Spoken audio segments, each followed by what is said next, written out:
Octopus Prime with the Cooter report for the Skeptic Fence Show. Oh, yeah. I'm going to bag me some horn kickers tonight. Now this week we're going to do something a little different because I found not one, not two, but 3 clips that I couldn't decide which one to use. They are all 3 so stupid they don't require my commentary, so I'm just going to play all 3 short clips and you guys can decide who is the dumbest between these 3. Enjoy. God help a country that is more concerned about a lion in Zimbabwe than we are 55 million children that we've murdered in a senseless fashion.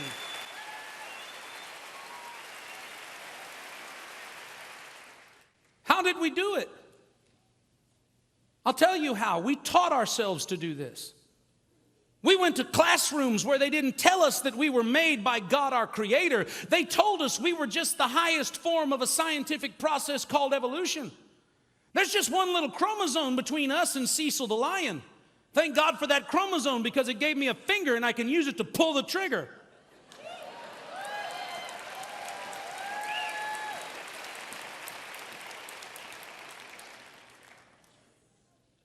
We didn't teach people that you were a human being fearfully and wonderfully made as the handiwork of God Almighty. We just said that you were a bunch of cells that got mashed together and you're here by accident. Evolution is a lie from the pit of hell itself, and it has cost us 55 million Americans. I was very disappointed in Governor Kasich's response. He got applause because he knew it was going to be well received because it was so politically correct. If you didn't hear it, he said, look, I went to a gay wedding. He seemed to be proud of the fact that he went to a gay wedding. You know, and again, it depends on what you think of homosexual behavior. I mean, that's really the issue comes down to what do you think of this kind of behavior? Is this good behavior? Is this healthy behavior?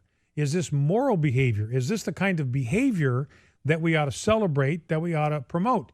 I mean, there's a lot of events. He might have even loved people, but like James is saying, you know, if you had somebody you loved and they were dealing crack, and they were opening up a new crack house and they were having a grand opening celebration, and they invited you to come and be a part of the grand opening celebration of this crack house, would you go? Of course not.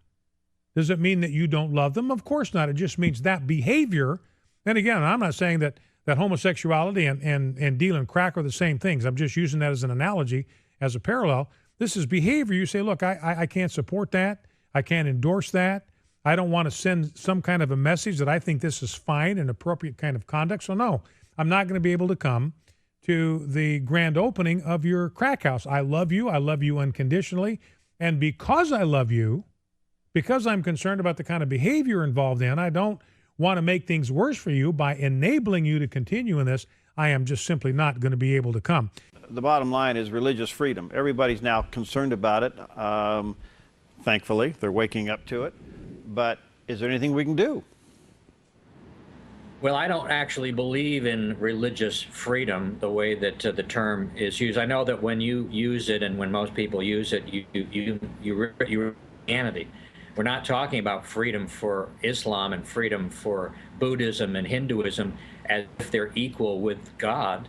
The number 1 commandment is, you shall have no other gods before me. And when we forget that and we start accepting this concept of religious pluralism, and we say that Jesus Christ is really no higher in authority in America than Buddha or Muhammad or even Satan, that's when we have really dropped the ball, and we have brought disfavor from God on us. You know, ask the question, how is it that we could go 42 years with a large army of pro-life?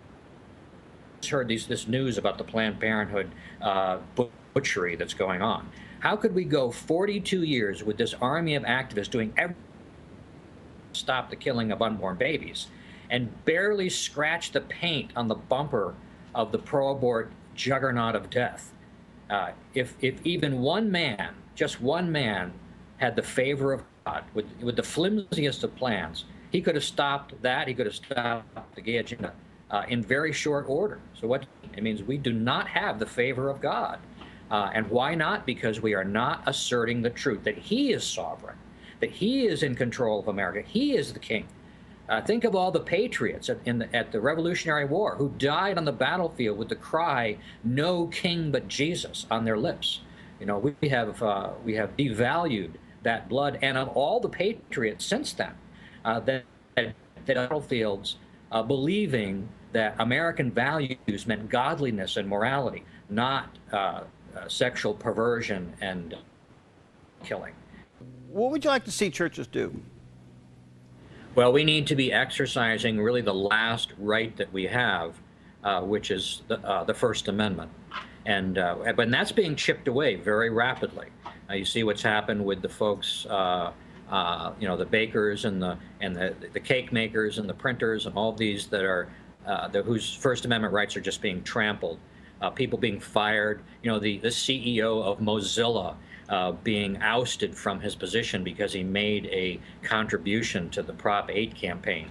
You know, the First Amendment is being rapidly chipped away, but it's still considered to be a central American value. We need to exercise that right, assert the truth of God, speak the plain truth of the Bible without apology, and be willing to take the persecution that comes from that.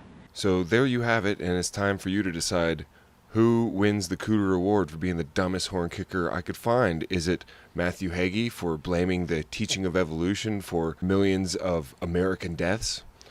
Is it Bryan Fischer for comparing attending a gay wedding to attending a crack house grand opening?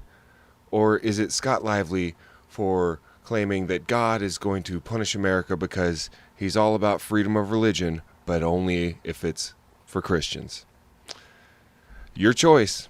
Until next time.